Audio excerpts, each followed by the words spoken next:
Let's talk about Xbox Series X. The new product that will launch this fall will be able to add HDR frame to older content. So if you have older games, it will be able to give it the ability to display in high dynamic range format.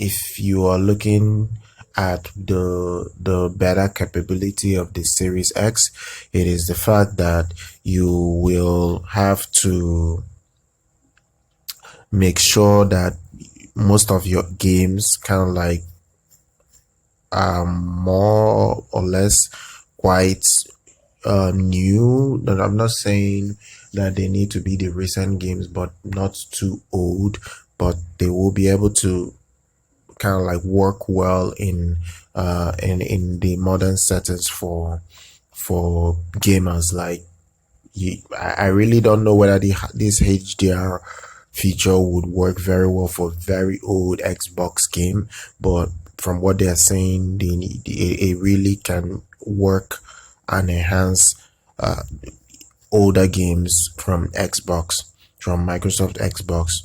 So that's basically it. The new Xbox Series will be able to present high dynamic range, especially if your game supports it, for the more recent games, and as well as upgrade older games to full high dynamic range support as well.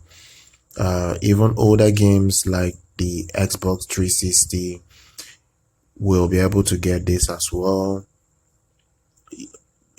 Xbox 360 games, actually, not the console, but the games will be able to get this upgrade, and you will be able to get better picture quality from your older games. It will probably be more vibrant. Now I really don't know how it probably will look in real life, because this product hasn't really been launched. It will be launched in Christmas. The ability for it to do 4K is on it as well, because you can play 4K videos. Its frame rate goes up to 120 frames per second, which is fantastic. You'll be able to get better performance out of this, because it has frame rate that is up to 120 frames per second, and it is quite fast. The thing is, once any more news for the Series X from Xbox comes out, I will be sure to notify everyone on this channel on new reports as well. Be sure to follow social media, subscribe to our channel, like our content, and I'll see you guys next time.